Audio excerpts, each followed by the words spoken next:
Hey guys, just wanted to respond to you by this little video. Hopefully I can pack a lot of information in and get you on the way to using your masks the right way.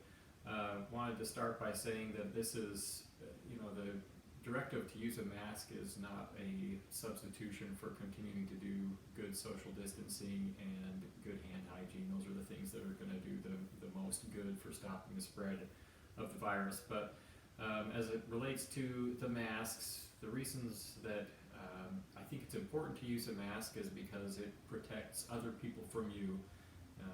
This COVID virus can be transmitted from an asymptomatic patient or an asymptomatic carrier or someone up to 48 hours before they've even shown symptoms. And so you may have the virus and not be coughing and sneezing and be able to transmit it to other people. So biggest part of this surgical mask is to understand how to use it, how to put it on and take it off appropriately, and what to do. So most of them look like this. If you make your own, you'll either have straps that go around the ears or straps, two straps that would tie in the back of your head.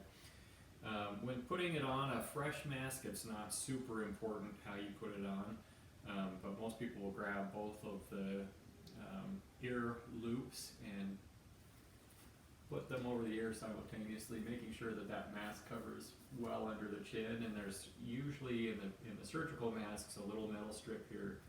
You want to fasten that around your nose to make sure that it's nice and tight.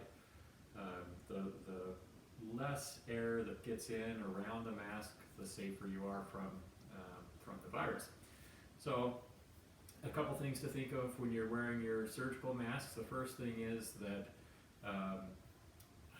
our mouths and our lungs do a great job of humidifying the air that we breathe, and as soon as this mask becomes moist in the front, you have just lost the protective ability of it to filter out those viruses. So that's one of the biggest things to consider when you're wearing a mask, especially a cloth mask, is that if you start to feel that moisture in there, then you certainly need to change that out. The second thing is something that I've done a couple times already, is you don't want to be adjusting the mask.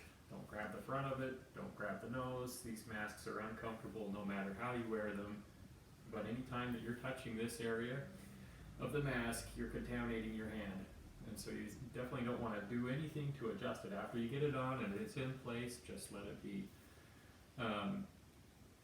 Once you're ready to take, you've come back from your adventure, wherever you're doing, and you're ready to take the mask off, to take it off, you want to just simply grab both earpieces, take it off simultaneously, and pull it away from your face, being very careful not to let it touch anything.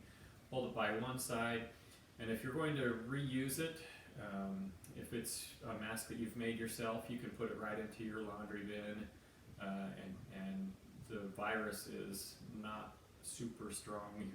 Any type of laundry detergent will break that virus.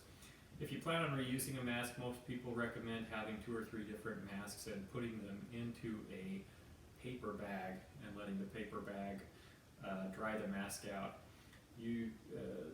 It's been shown that this virus can last for up to 72 hours on different surfaces. Cardboard being the least, that's usually about 24 hours. In a paper bag, if you, for instance, had four different masks, you could number each paper bag 1, 2, 3, and 4, and just rotate through your masks for the day. The other option that I think is a good one that I'll probably use if I go out in public too much is using a bandana or a cloth. There's a lot of studies that are ongoing about these, and something that's important is to use like a really tight knit cotton. Some have suggested that t-shirts are okay if you double layer them, and that's okay, but I wouldn't use a silk, or I wouldn't use anything that is not really tightly woven. Any cotton, study came out recently from Duke. If you double layer cotton and it's a tightly woven cotton, then you can protect yourself and others from the aerosolization of the droplets almost as well as a surgical mask. So a couple layers of that You just want to make sure, again, it covers your mouth and your nose. Give it a little square knot tie in the back. And this will have the same exact precautions that I would tell you with the surgical mask is once it's on there, don't mess around with it. Don't put it on your, if it's uncomfortable, don't be adjusting it. Just let it be where it's at. And once you're home, take it off, drop it in the washing machine, wash it up, and you're good to go. A couple more things about the masks. They're not effective if you wear them down here. Don't do it. And once you do take it off, don't just put it in, Katie, don't put it in your purse.